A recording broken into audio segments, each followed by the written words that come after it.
Welcome back to Where Boro Walk. Either Carrick needs a plan B, or Boro need one without him. Swinny Bottom says he's getting tactically outclassed weekly now. Teams know how to play against us, and he is seemingly incapable of changing. Either he makes a change, or Gibbo needs to. We've got our Boro team ready to review that Sunderland game and respond to the first sign of Carrick out tweets this season. Rich, Charlie and Sean are here. Thank you so much for watching. Drop us a subscribe. We'll roll the titles and we'll get into a very bruising Boro chat. Welcome to Where the Boro Walk.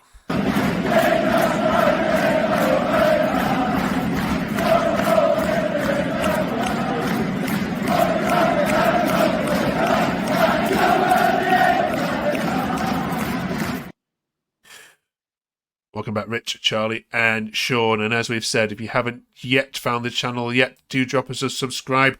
We know there's hour-long Boro podcast you can listen to, but this is 20 minutes every single week covering all things the Reds. Right, first of all, I watched that game on Saturday, beg your pardon. Middlesbrough crowd I thought were far louder than the Stadium of Light. You can only hear Boro sing until the goal went in, so credit the away fans, but it's the performance we're now going to talk about. Rich, let's start with you. Discuss same old Boro. Yeah, I mean, I think it showed a lot of the problem that we've had all season. It's too much side. We really didn't have a cutting edge. Hackney, our creative force, had an absolute stinker. Some of the players looked as if they hadn't turned up. Azaz was anonymous. Jones was anonymous. Latte doesn't look interested, in my opinion, at the moment.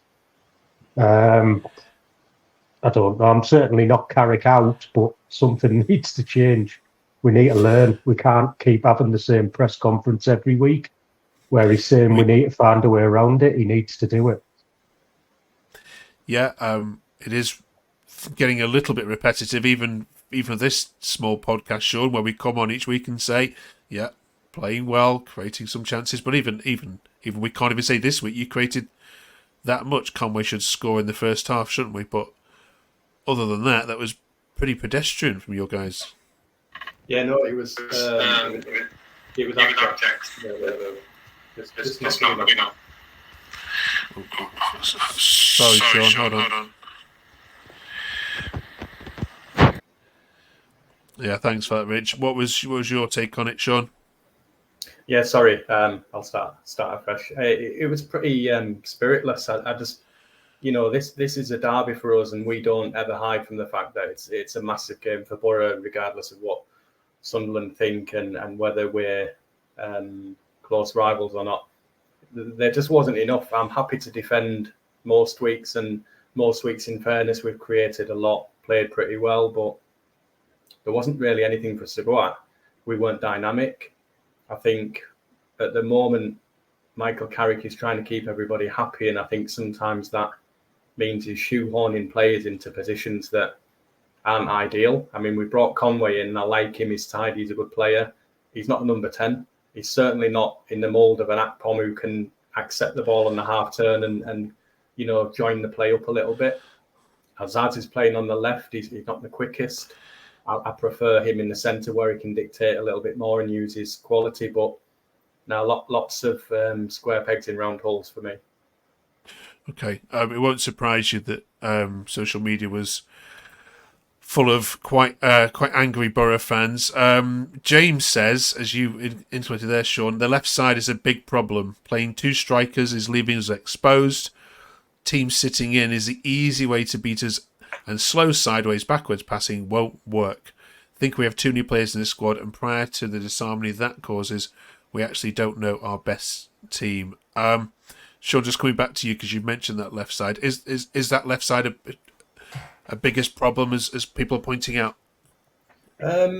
Ironically, for me, it wouldn't be a big problem because we have the players, and McGree's been on the bench a couple of times now, and I know he's trying to ease him back, and he wants to make sure that he doesn't get a relapse or a recurrence of his injury, but he's one of our better creative players, and his energy as well, I think, is underestimated when he plays. He's everywhere on the pitch. And I think the sooner we can get him back in the side, the better. But yeah, there's a bit of an imbalance there, so it needs addressing certainly. Rich, I want to get your view on this one. Jonathan says, what are the actual tactics? Does Carrick think having all the ball wins you special points or something? Decisions that are being made on the field is mind-boggling. The only one that ever looks interested in shooting and trying is Conway. Latte Lath has gone missing. We spoke about this a couple of weeks ago. I think it was maybe the Swansea game, or maybe it was the Derby game. I can't remember. But all right, there is a now. Can we accept there is a bit of a problem with Latte Lath? I mean, he had a bit of a horror tackle, and perhaps might have been playing through some sort of pain barriers, but he just does not look the same player as finished last season. No, not at all. There was a moment in the game. I was obviously there on Saturday, and there was a moment in the game where we broke forward, and he's jogging. Conway's going down the right hand side, and he's jogging to get into the box, and that made there's something not right with him. Somebody has said to me on Twitter, because he did get clattered, but I think tactically we did, as Sean alluded to, we just didn't make them work hard enough. They were never hanging on in that game, and they look comfortable. Yeah, absolutely. Couple more, sorry, and then we will talk about Stoke. Magic Matty was and thanks for this, Matty. Was quite was very forthright. He said, please can we wake up to the fact that we are a mid-table team that with a bitter luck might sneak 6. Anyone still talking about the top 2 needs professional care. We are a poorly motivated team with a clear lack of desire to score goals, and I'll have a good go when we're a goal down. It seems a bit reactionary from just a poor performance and a bad result, but again, the stats highlight it, don't you? All this XG, you've had so many opportunities to score goals, and you don't. I'm sorry, guys, but you have to look at the coach there, don't we? Sean? Yeah, absolutely. This is where Michael Carrick's going to have to earn his corn now. I mean, he's got plenty of backers. The fans think a lot of him. I still think he's the right man for the job. I just hope that behind closed doors there is a little bit more fire in the belly than he gives the media, which I would guess there is. He's very diplomatic. He doesn't overreact. He doesn't, in his words, he doesn't get too high or too low depending on the performance. If we have a good one, he's not effusive in his praise. He's quite gathered and quite calm. But I just hope he gives them a bit of a rocket, because, quite frankly, as Rich said, there wasn't enough there. We didn't make them work hard. It looked comfortable, and I don't think Sunderland are their pace setters now. I don't think they're going to be a class above the rest of the league. So we should really be making them work harder than we did, and they looked pretty comfortable. So Michael Carrick he's got the players. He's been afforded the luxury of keeping our better ones, when maybe in a different season we may have let 1 or 2 go to keep the coffers overflowing. But he's been given everything he asked and wanted. There's a squad there now that is definitely able to compete and should be able to compete at the top end.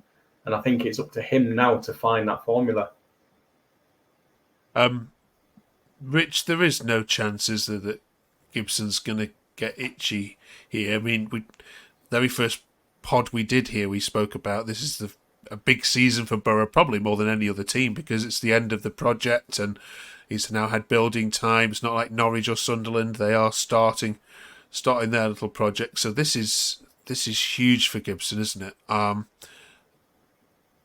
He's not going to get sacked at the moment, but if this continues all the way through to the next international break, especially with Stoke coming up next and other games, is he? He's not unsackable. I suppose my question is what we're getting to, Rich. I don't think anyone's unsackable. Do I think it'll happen? No, I don't. I think he's got the full backing of the board and the full people advising Mr. Gibson, and I think this next run of games going to be telling, because obviously Stoke have just changed their manager. Then we go to West Brom, who we're looking fairly tidy and difficult to beat, and we don't normally get a lot there.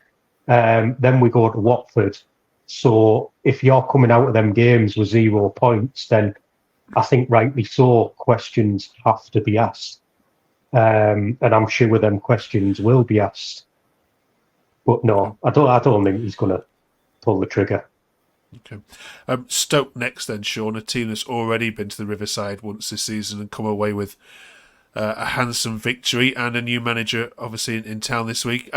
Okay, give us your attacking lineup for this game. You're the manager. Who are you picking?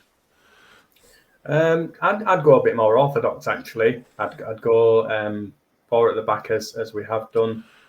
It more or less picks itself at the moment because we've got a few centre backs out, so it's pretty straightforward.